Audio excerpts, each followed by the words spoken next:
Chespo kututa Krista Krenko. Ja, Oscar. Yes, I bet you have. So. I'm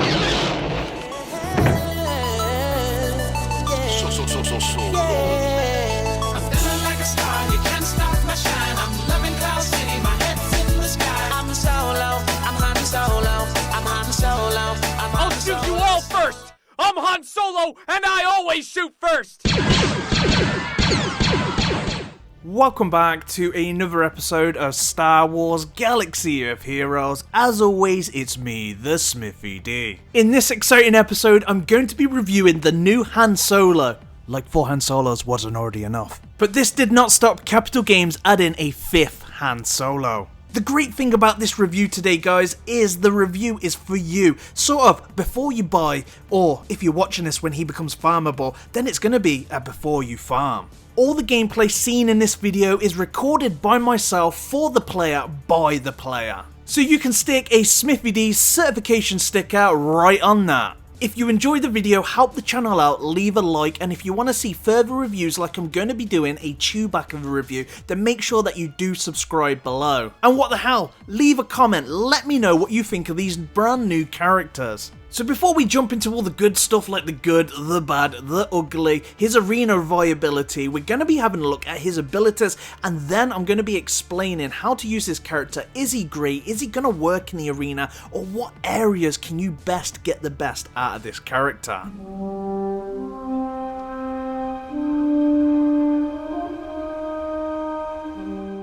Han Solo has a brand new buff called Prepared. Han Solo's basic attack is called Trick Shot, and it deals physical damage to the target enemy and inflicts speed down for 2 turns. Han becomes prepared if the target was below 50% turn meter. Han Solo's first special ability is called Upper Hand, and this has a 2-turn cooldown, and what it does, Han gains protection up, which is 100% extra protection while he has this buff, and he also gains retribution up for 2 turns. Han Solo also gains a plus 50 speed for the rest of the encounter. This effect can only stack up to a plus 200 speed. So effectively, this special ability is going to turn young Han Solo into a tanky, counter-attacking speed demon. With Han Solo having retribution up, this is a great way for him to become prepared. And it's quite weird that we're saying this buff prepared, because it just sounds like he's preparing to make some cookies, maybe pass the basso, but we'll get on to that in a second. This ability right here is what's going to feed into his unique, which we're going to talk about later, and it's also going to let him get prepared, because whenever he counterattacks, it's going to be against an enemy that has 0% turn meter, because they would have already attacked Han, which then allows him to counterattack, so that's then effectively just going to be giving Han prepared. Han Solo's second special ability is called Just in Time, and this has a 3-turn cooldown. This attack deals physical damage to the target enemy, and this attack deals 25% more damage for each other prepared ally. This ability is going to allow you to target a fellow ally within your team and recover 50% protection of the damage dealt. So for example, if this attack hits for 20k, that targeted ally will recover 10,000 protection. Hey, that might work for Palpatine. But if Han Solo is prepared, the target other ally becomes prepared, and Han is no longer prepared, then all prepared allies gain critical damage up for 1 turn, and Han recovers protection equal to 50% of the damage dealt. So pretty much in a nutshell, this ability can hit quite hard, and it can also recover 50% protection of the damage dealt, and it's X amount of numbers. The longer that you're using Han, the more damage he's going to be doing.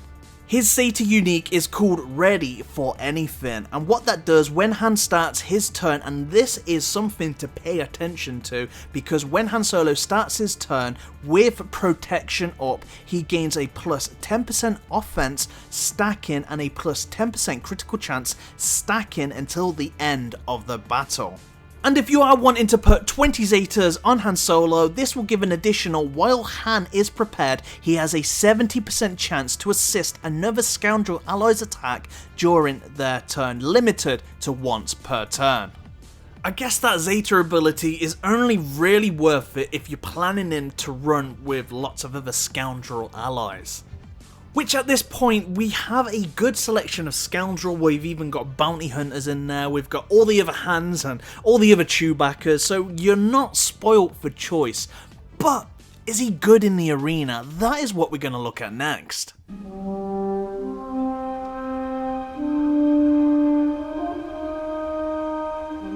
Do you remember that time when we could just run anything we liked in the arena and it worked and it was fun? And no, that's probably a different game.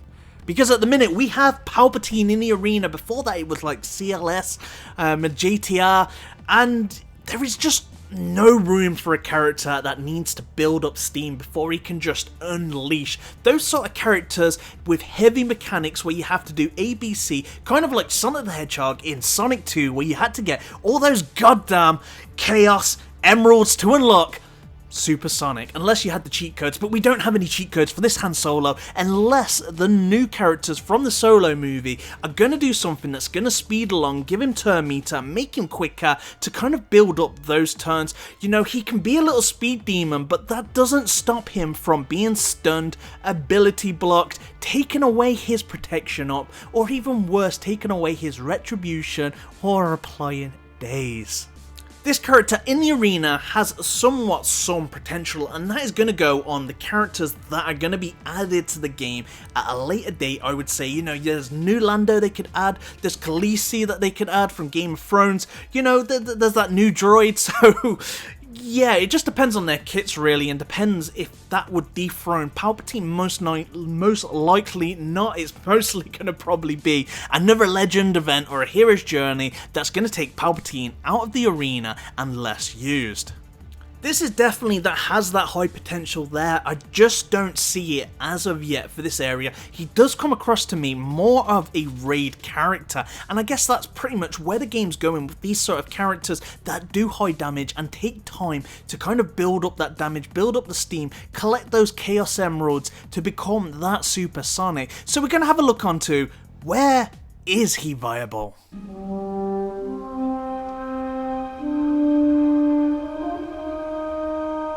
If you haven't guessed it already, a character like this fits right at home in the Sith raid.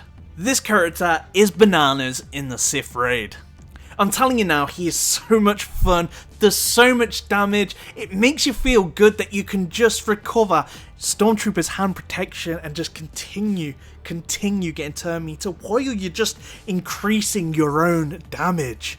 Another YouTuber within the Game Changers program scored on his first run 2.4 million with Han Solo alone.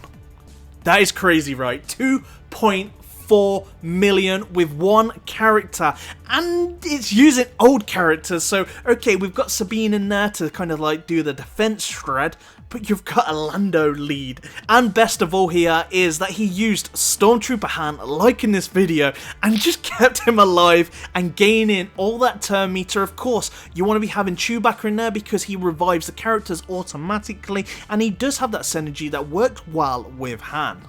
And the total score of this is minus any new Lando, minus any other new characters except for Chewbacca in this team, which is quite amazing straight away that a new character can come in like this and score such a high amount. This character is going to be great in territory battles, and he's also going to find a place in territory wars, of course not against the arena meta teams, but against other teams that you can build a scoundrel squad to take them down. But for the raids, I honestly would say that you're going to need the new Chewbacca to go with him. Him standalone, yes, may do some stuff, but they do feed into each other and they do a great job at it. So we've gone over his abilities, we've gone over his arena viability and where to place it. Now let's have a look at the good, the bad, and the ugly.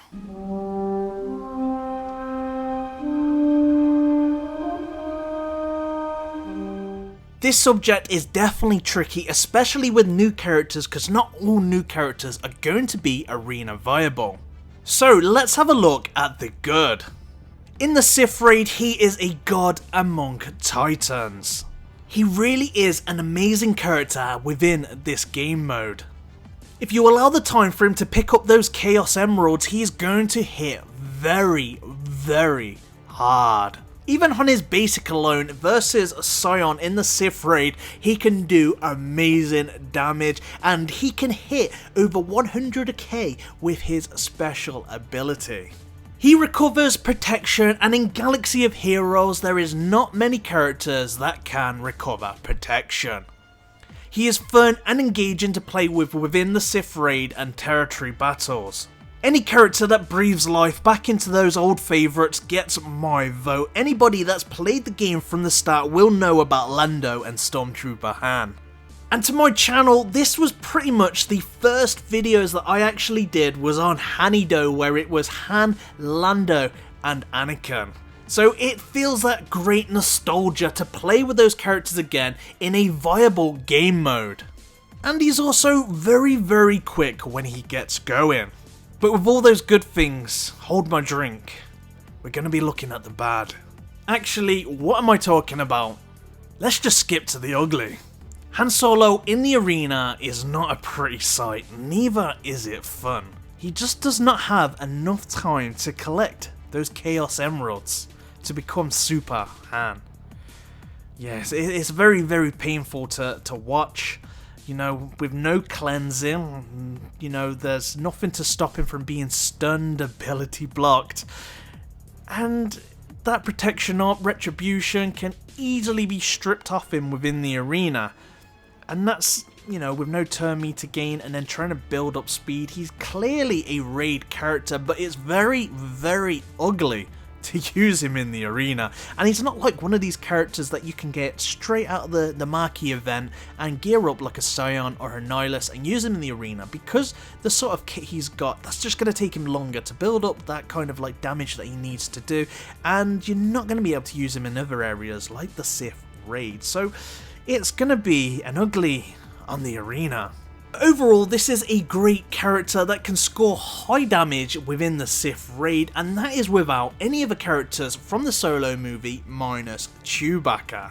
But not only can he score some ridiculous numbers, he's also actually really fun to use. The only problem you've got is when and what. Will he ever be arena viable? Possibly not, but that also depends on the kits of the new Solo characters, which we don't know as of yet. Who are coming? When are they coming? Because if we have a look at The Last Jedi and, you know, what characters did we get? We haven't got Hooks, we haven't got a Snoke, you know, we've got characters like Rose and Holdo.